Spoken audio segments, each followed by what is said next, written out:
I finally bit the bullet and decided to get a pool robot. Doing a weekly clean of my pool is becoming a bit too much to handle. Instead, I decided to let the robot do some light cleaning each day, allowing me to do a manual cleaning much less often. I went with this wired Dolphin Explorer E20. The price was right and it ticked all the right boxes for me. It comes with a manual which is illustrated and does a great job explaining how to operate the robot and how to maintain it. This robot is wired, so besides not having to worry about keeping it charged, there are many more advantages, which I'll cover in the rest of this video. The controller has a very simple interface. There's an on-off button on the very left side. The small button next to that lets you automatically clean for a week. Next to that is a normal or fast mode button. And the last button lets you delay the start of the cleaning by 2 hours. This controller plugs into a standard power outlet and has a decently long cable. And the robot plugs into the side of it right here. And here's the robot.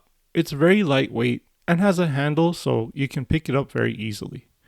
Right behind the handle is a lever that opens the top, allowing you to pull out the filter basket. The filter basket is quite large and has a nice fine mesh to capture even the smallest of debris. The bottom of the filter basket can be flipped open, allowing you to remove the debris easily. I'll show you just how helpful this really is later on. My pool looks absolutely disgusting after not touching it for almost a month, and I'm really hoping this robot helps me out. Alright, let's plug this into my garage power outlet and give it a go.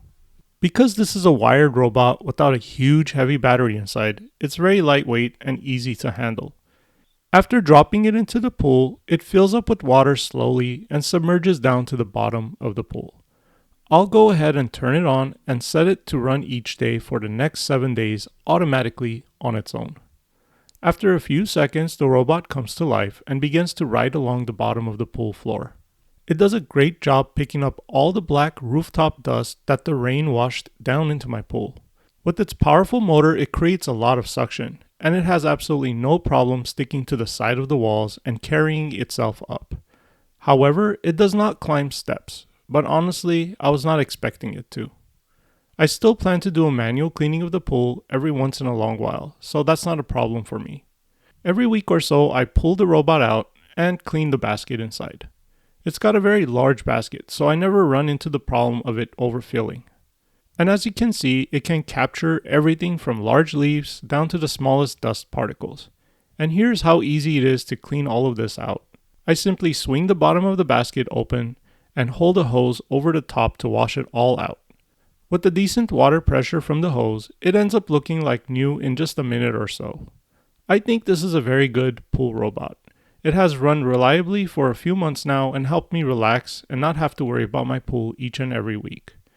So check out the link below if you're interested, and thanks for watching.